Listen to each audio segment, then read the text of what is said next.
3 oras lang na biyahe mula sa Metro Manila,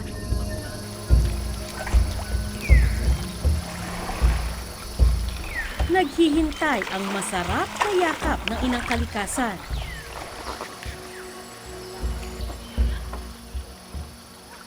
Sa paanan ng bundok ng Sierra Madre, matatagpuan ang kalmadong agos ng Peñaranda River na napapagitnaan ng matataas na limestone walls na umaabot ng 16 meters ang taas.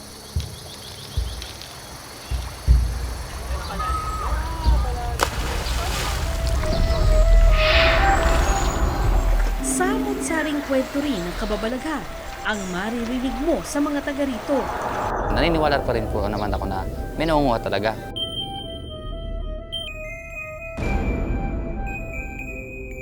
Parang siya, binihag siya. Nung diwata. Nanunugis siya ng taga.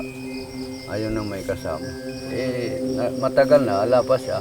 O di hinanap, pumunta doon, tinawag, sumagot. Uyang eri ako'y hirap na. Nakaipit pa pala siya ng bato. Mga kwentong tila lalong umaakit sa mga bisitang gaya ko. Handahan lang po. Hinog ang panahon para sa isa na namang adventure. Dumating na naman ang oras para gumapang sa lupa.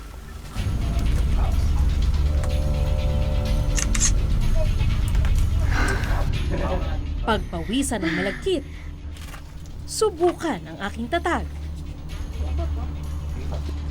At tingnan ang buhay sa punto de vista ng iba.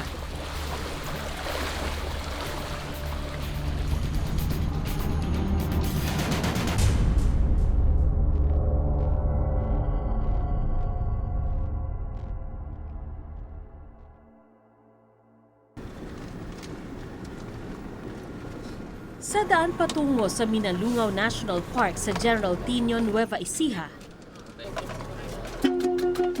may 2 lugar na kailangang businahan.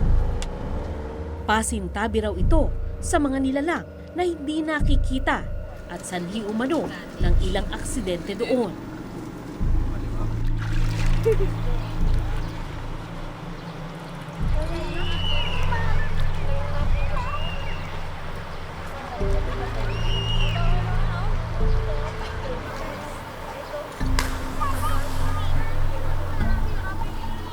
Patikim pa lang pala iyon ng mga kwento ng kababalaghan na maririnig ko sa Minalungan.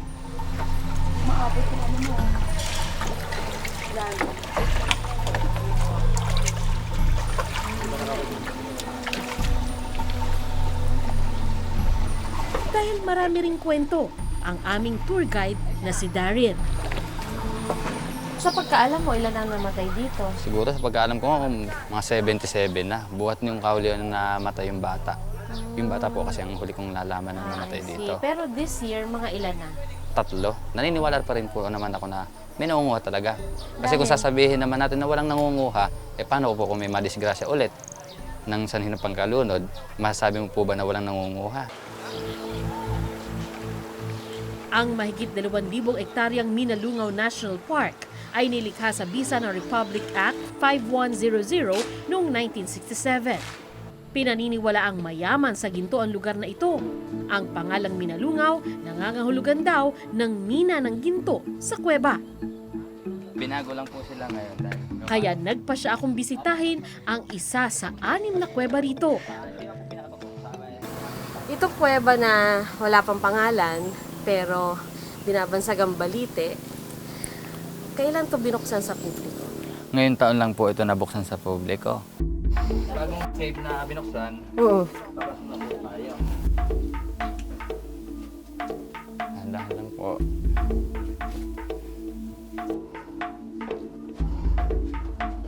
Binibilin mo rin na huwag maingay ang mga tao? Yung iba po, sinasabihan ko rin po kasi baka yung bagay natin na hindi pa nakikita dito ma-perwisyon natin. Gaya ng sanhi ng iba yung nababate, mga ganun. yung nababate, no? Opo. Yan. nagsimula na ang aksyon. Paside lang po. Yan. Ganyan po.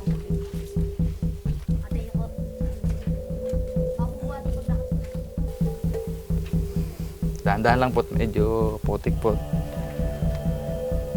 Baba na po Madali tayo. pa nung una. Kayang-kaya. Enjoy nga pati ang 3 batang tour guide na kasama namin. Nandito po tayo.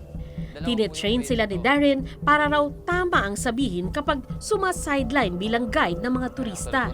Ito po yung magbubuo na stalactite. Pagdating ng mga 1,000 taon po ulit. Ay, huwag mo hawakan. Sa hirap ng buhay nila, kaya napipilitan din yung mga bata magtrabaho eh. Kasi wala na po talaga silang bukod sa pag-aaral, mahirap lang din po. Kaya napipilitan din po silang mag-tour guide. Papalawang yun, itong tumutulo na to, yung may stalactite canyon na mabubuo pag lipas ng ilang libong taon. Bakit mo naisipan mag-tour guide dito sa lugar nyo? Wala po kasi po kami kinikita po nung ano po. Wala kayong kinikita? Bakit ano ba trabaho ni tatay? Nag-uuling po sa bundok. Tapos, Nagtutour guide po ako, tapos yung kinikita ko po, bibigay ko po kay nanay. ayun. Magkano ba kinikita mo bilang tour guide? Sa Minsan isang po, araw? 100, minsan po 200.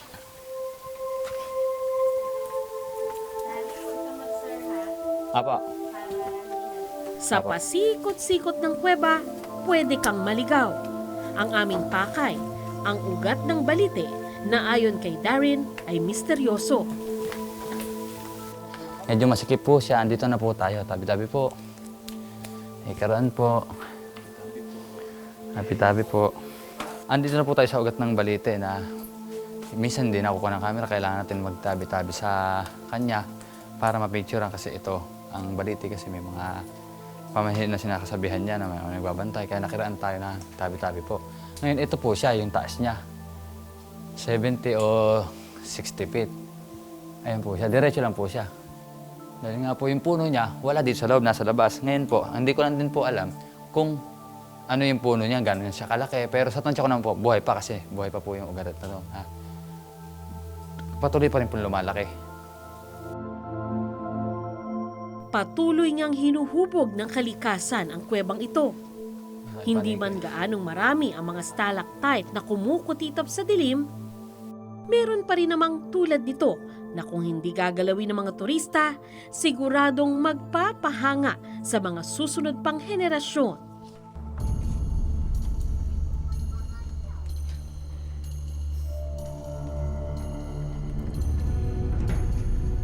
palabas na kami ngayon ng kuweba. Meron kaming 2 choices. Yung bumalik kami kung saan kami pumasok or dumaan dito. Pero ang kagandahan daw dito sa trail na to mas exciting. Subukan natin dahil mukhang nakakatakot. Pero napasubo na ako nang matanong kong malalim na bangin pala ang pwede kong bagsakan sa isang maling hakbang. Dahan, okay. Sa daan palabas ng kuweba, hindi ko sukat akalain na mapapalaban ako ng husto.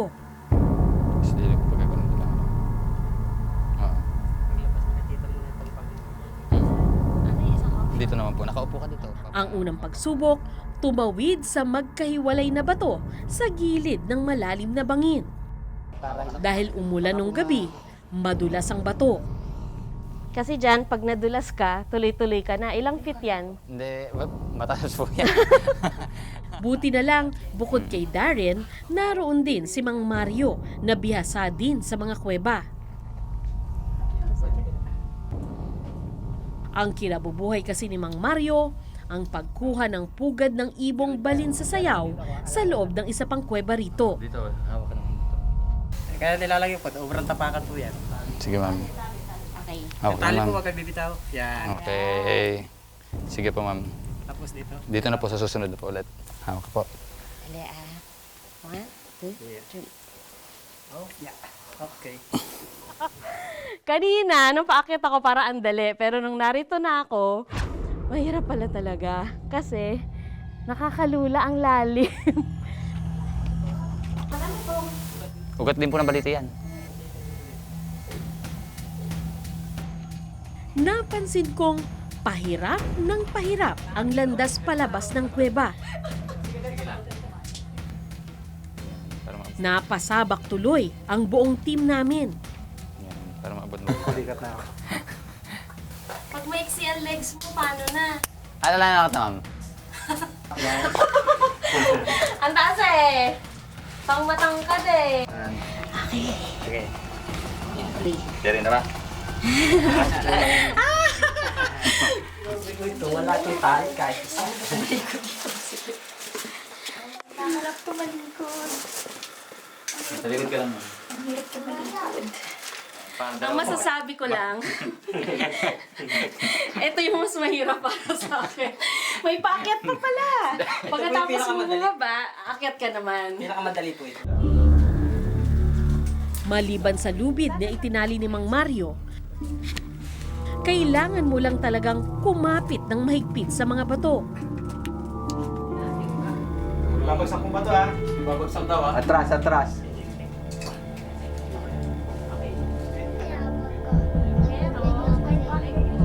Matarik kang aakyatin at kailangan mong isingit ang katawan mo sa pagitan ng dalawang bato. Kakaunti ang pwedeng pagkalsuhan ng paa para maitulak mo ang iyong sarili pataas. 1, 2, 3. Good luck talaga sa akin. Ang tanong, paano ko akyat doon? Dito po, kanang paa dito. Tapos kaliwa dito. Yun. Okay na. Tapos dalawang kamay sa lubid. Dalawang kamay sa lubid.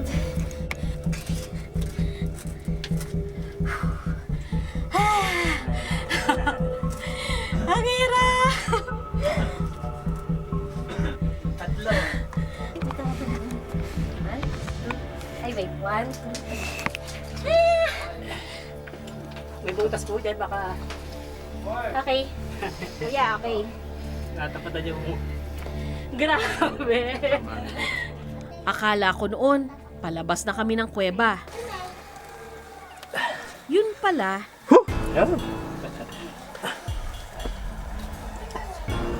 Okay, malaki na. Sabi na. Para pinapanganak ulit, ha? Lapit na. Okay pa. Ito na po yung pinakamahirap. siya ba ako? Malawag mo po. Basta lagi mo maisipin kasya ka ma.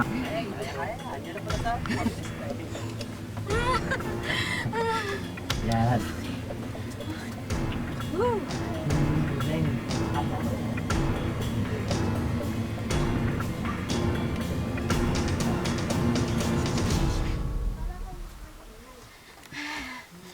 Nasa na ang labasan na yun? Ay, salamat. Natatanaw ko na yung liwanag. Ang pagpasok pala sa kuweba, parang leksyon sa buhay. Kailangan kang magpakahirap, Yan, maabot mo lang siya. kailangan kang mag-isip, kailangan kang mag-ingat. Palabas sa dilim, patungo sa liwanag.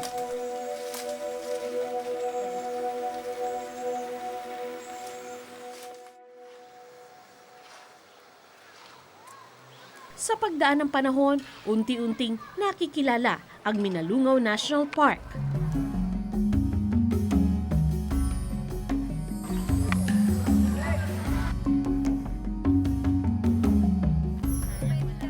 Dinadayo ito ng ilan para sa pictorial bago ang kasal. May tinatayo ng hotel sa gilid ng ilog.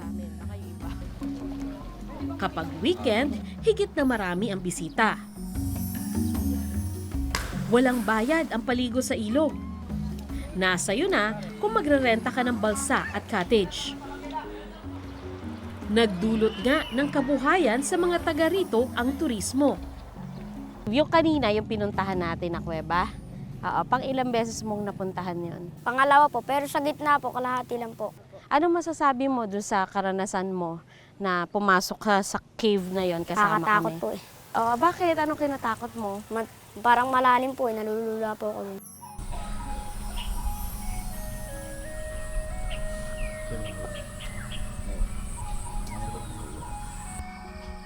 Magandang umaga po. Umaga naman. Ako po si Sandra Aguinaldo sa Eyewitness. Kayo po si Lucas. Lucas. Lang. Meron din namang tulad ni Mang Lucas na direktang nagmumula sa gubat ang kinakain ng pamilya. Pero pagka kuhanin mo na. Meron nga siyang kakaibang koleksyon. Ito kasi nakakuhanan lang naman akong ipunin. Oo. Pero ang mga laman nito, yun ang pangkaraniwan namin pang ulam dahil sa kakulangan ng pambili ng ulam. Oo. Yan.